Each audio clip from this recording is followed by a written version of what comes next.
Chapter 47.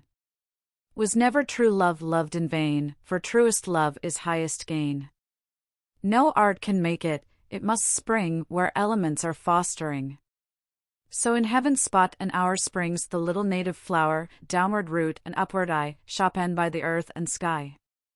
It happened to be on a Saturday evening that Will Ladislaw had that little discussion with Lydgate. Its effect when he went to his own rooms was to make him sit up half the night, thinking over again, under a new irritation, all that he had before thought of his having settled in Middlemarch and harnessed himself with Mr. Brooke. Hesitations before he had taken the step had since turned into susceptibility to every hint that he would have been wiser not to take it, and hence came his heat towards Lydgate, a heat which still kept him restless. Was he not making a fool of himself, and at a time when he was more than ever conscious of being something better than a fool? And for what end? Well, for no definite end. True, he had dreamy visions of possibilities. There is no human being who, having both passions and thoughts, does not think in consequence of his passions, does not find images rising in his mind which suit the passion with hope or sting it with dread.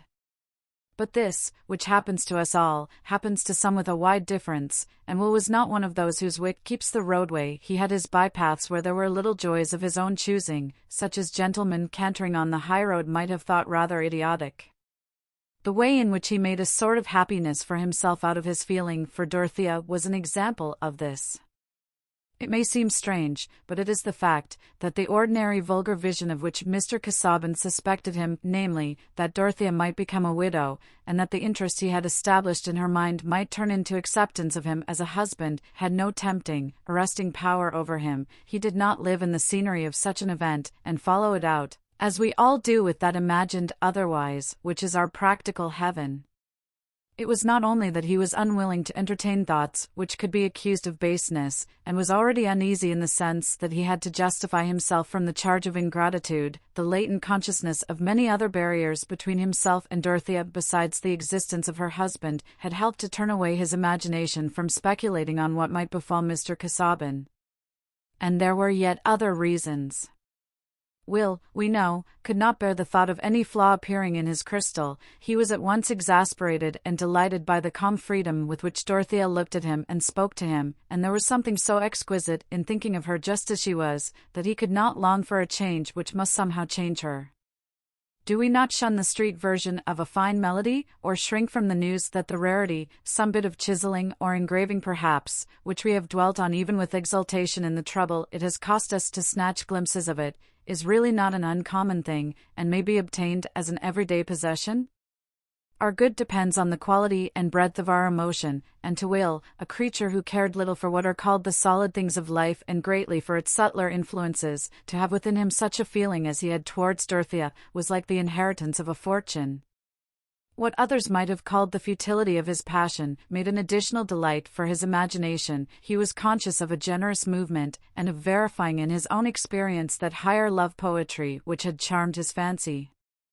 Dorothea, he said to himself, was forever enthroned in his soul. No other woman could sit higher than her footstool, and if he could have written out in immortal syllables the effect she wrought within him, he might have boasted, after the example of old Drayton, that queens hereafter might be glad to live upon the alms of her superfluous praise.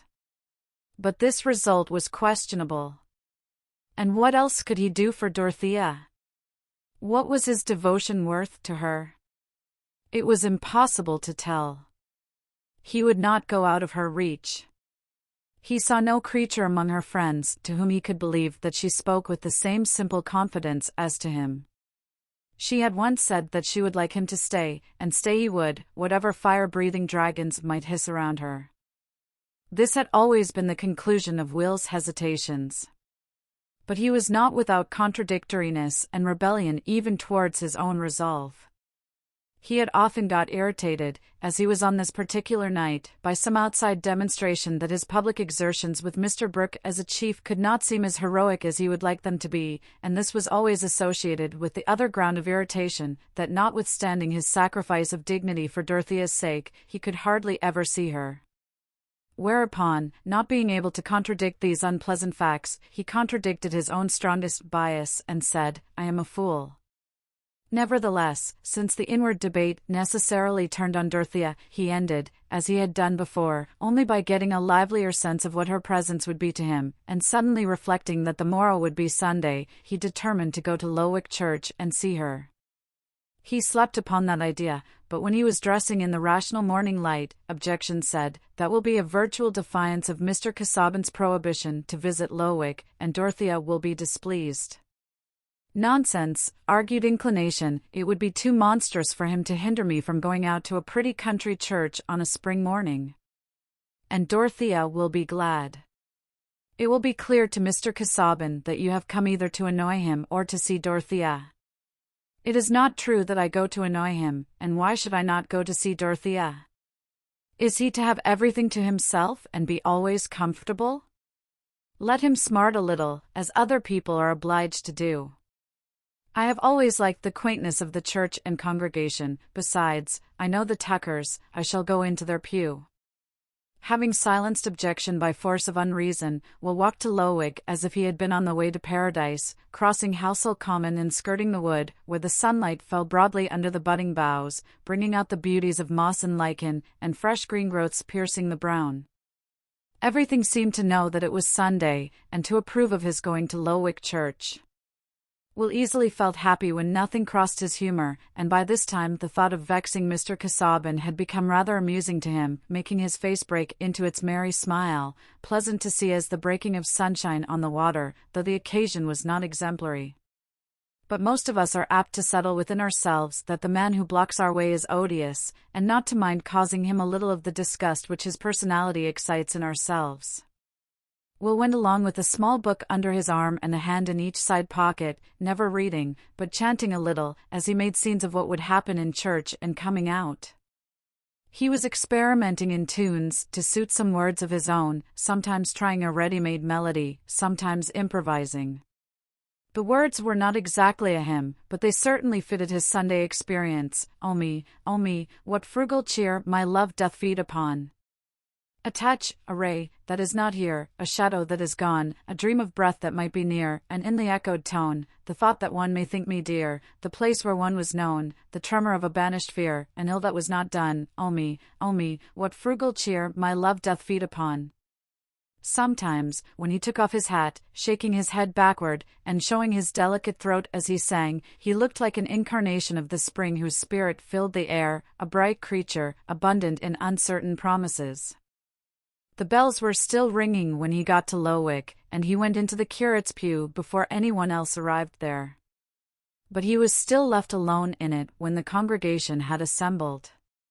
The curate's pew was opposite the rector's at the entrance of the small chancel, and Will had time to fear that Dorothea might not come while he looked round at the group of rural faces which made the congregation from year to year within the whitewashed walls and dark old pews, hardly with more change than we see in the boughs of a tree which breaks here and there with age, but yet has young shoots.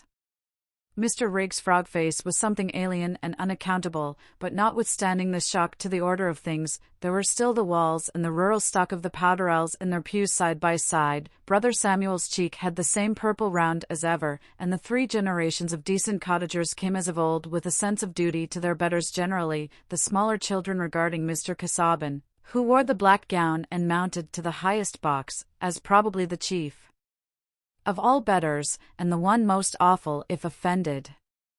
Even in 1831 Lowick was at peace, not more agitated by reform than by the solemn tenor of the Sunday sermon. The congregation had been used to seeing Will at church in former days, and no one took much note of him except the choir, who expected him to make a figure in the singing. Dorothea did at last appear on this quaint background, walking up the short aisle in her white beaver bonnet and grey cloak, the same she had worn in the Vatican. Her face being, from her entrance, towards the chancel, even her short-sighted eyes soon discerned Will, but there was no outward show of her feeling except a slight paleness and a grave bow as she passed him. To his own surprise, Will felt suddenly uncomfortable, and dared not look at her after they had bowed to each other. 2 minutes later, when Mr. Casaubon came out of the vestry, and, entering the pew, seated himself in face of Dorothea, Will felt his paralysis more complete. He could look nowhere except at the choir in the little gallery over the vestry door. Dorothea was perhaps pained, and he had made a wretched blunder. It was no longer amusing to vex Mr. Casaubon, who had the advantage probably of watching him and seeing that he dared not turn his head. Why had he not imagined this beforehand? But he could not expect that he should sit in that square pew alone, unrelieved by any Tuckers, who had apparently departed from Lowick altogether, for a new clergyman was in the desk. Still he called himself stupid now for not foreseeing that it would be impossible for him to look towards Dorothea, that she might feel his coming an impertinence. There was no delivering himself from his cage, however, and Will found his places and looked at his book as if he had been a schoolmistress, feeling that the morning service had never been so immeasurably long before, that he was utterly ridiculous, out of temper, and miserable. This was what a man got by worshipping the sight of a woman.